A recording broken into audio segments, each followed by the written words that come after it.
El tema no es si se perdona o no se perdona, no, cómo se trata a quienes hacen parte de grupos terroristas. En eso hay legislaciones internacionales interesantes, y en eso yo creo que Colombia necesita una discusión seria y un acuerdo sobre esos temas. No es solamente ver si dialogamos o no dialogamos, sino cómo hacemos para enfrentar organizaciones que no se van a acabar solas. Muchísimas gracias, senador Petro. Y se preparan Alfredo Rangel y Alejandro Santos para contarnos su opinión sobre este incidente con los periodistas, lo que pasó con Holman Morris. Senador Petro. Bueno, la pregunta es qué hacer, y obviamente no vamos aquí a decirles que tenemos una verdad revelada sobre un tema tan complejo como este, pero sí reflexiones en proceso de construcción, y no a título personal, sino de reflexiones colectivas sobre lo que nos está pasando y qué podría suceder hacia adelante. Permítame decirles que en una guerra siempre el otro es el terrorista. En una guerra no es posible una automirada. Siempre el otro es el malo. El otro es el que resume todas las culpas. El otro es el terrorista. Y en cierta forma hay que escaparse de esa manera maniquea de ver los asuntos, porque no nos permite solucionarlos, que es lo importante, solucionarlos. Algo así está ya pasando en el mundo, y este ya es un contexto diferente en el que nos estamos moviendo. Ustedes saben que quien diseñó toda la estrategia de la guerra contra el terrorismo, que así se denominó, fue el presidente Bush, a raíz del tema de las Torres Gemelas, no a partir de una mentira. El señor Bin Laden cogió unos aviones, los estrelló en 2 edificios y mató miles de ciudadanos al azar. Desarrolló su guerra contra el terrorismo, y la valoración hoy de la humanidad es que fracasó. Y donde más hay que hacer el énfasis no es tanto en los que recibieron y fueron víctimas de la guerra, sino en quienes la hicieron. La visión en Inglaterra, por ejemplo, en el actual gobierno, que es el mismo gobierno que hizo la guerra de Irak, y además el aliado fundamental del presidente Bush.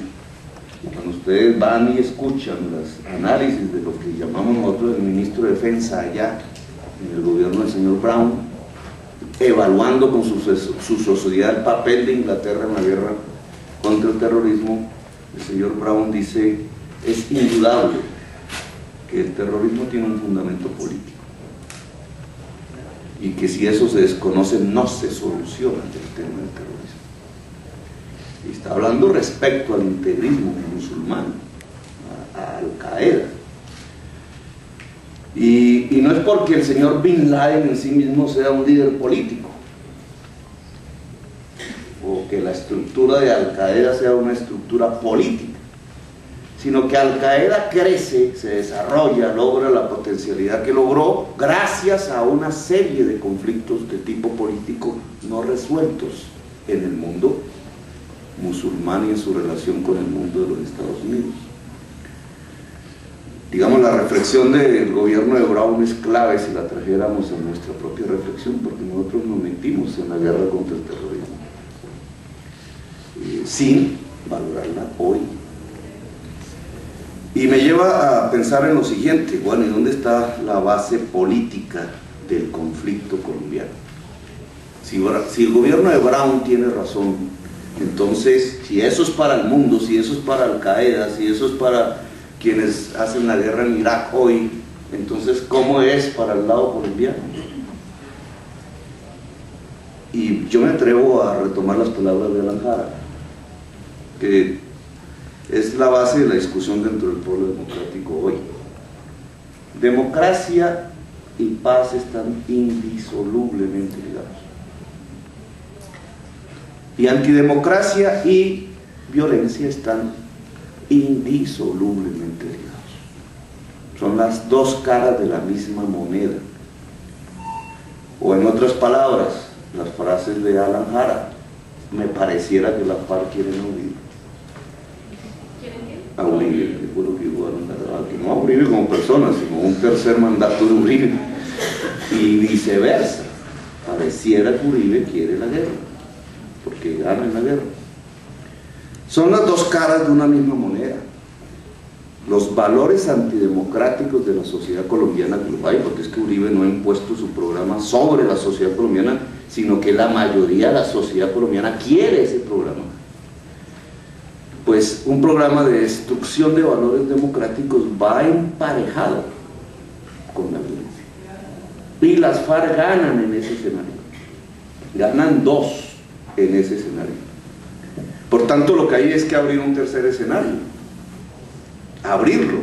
Algo de esto comenté en la pasada pregunta. El escenario es: si democracia y paz son indisolubles, ¿por qué no profundizamos la democracia en Colombia? Como un método para acabar la guerra. Que no significa entonces decir que Cano es un abanderado de la política, sino que le quitamos toda la estructuración política que está generando la guerra en Colombia. Toda. De tal manera que lo que allí quede en la guerra solo sea un cascarón absolutamente endeble, que solo tenga dos alternativas: o ser derrotados o dejar las armas. Y esa, digamos, esa base política del estilo de Brown, que yo llamaré aquí en Colombia, vuelvo a repetirlo, a mí me parece que está en la posibilidad de un acuerdo ciudadano. Cuando yo hablo de ciudadano no hablo de fuerzas políticas, sociales, de aquí, de allá, diferentes, pero me he atrevido a proponerlo alrededor de tres ejes. Las discusiones políticas de la sociedad colombiana, todas se centran hoy como en tres grandes ejes, que no hemos resuelto, pero las conocemos. El primer gran eje es la separación del Estado del crimen. Y esta es la automirada que hay que darnos. Por eso es que en la guerra no nos permite esta mirada. Lo que sabemos hoy es que la penetración del crimen dentro de las estructuras estatales es de enorme envergadura y ha ocasionado una hecatombe humanitaria en Colombia. Todo el tema de la parapolítica, del paramilitarismo, del narcotráfico metido en las instancias de los falsos positivos, que es un crimen contra la humanidad, etcétera, de la tortura, de la desaparición forzada. Todo este tema, y no solamente este, que es el más visible, el que se roba el billete del erario público, etcétera, las asociaciones para delinquir en que se han convertido varios partidos políticos, la forma de hacer elecciones en Colombia en donde el simple compra del voto ya es un crimen, es un delito, y sin embargo así se explican 3, 4 millones de votos, etcétera. Todo eso resumido en una frase es que el crimen ha penetrado el Estado y que uno de los ejes de un acuerdo nacional es separar completamente crimen de Estado. Además, porque este tema pega con un elemento que aquí no lo he escuchado en la mesa, pero que es motor de la guerra, y es el narcotráfico. Hasta ahora toda la política antinarcóticos en Colombia consiste en coger uno que otro trajeto que es sustituido por otro y fumigar cultivos de hoja de coca. Esa es la política. Y cuando uno empieza a pensar y reflexionar sobre el narcotráfico, cuál es el poder del narcotráfico además de su dinero, resulta que no es tener cultivos de hoja de coca, sino que es el poder del narcotráfico es tener poder político, tener Estado, fragmentos estratégicos del Estado. Pues esto de separar el Estado del crimen nos lleva a quitarle el poder al narcotráfico, sin lo cual no se puede pensar en salir de la guerra. El otro elemento ya lo habíamos hablado, que es el tema de la tierra fértil. Yo solo agregaría una muestra de lo que nos está pasando alrededor de este tema del mundo rural colombiano. Colombia tiene 15 millones de hectáreas fértiles, 15, no son muchas, comparado con Estados Unidos que tiene 960, o Brasil o Argentina. Pero nosotros solo producimos en 4. Toda la agricultura colombiana cabe en 4.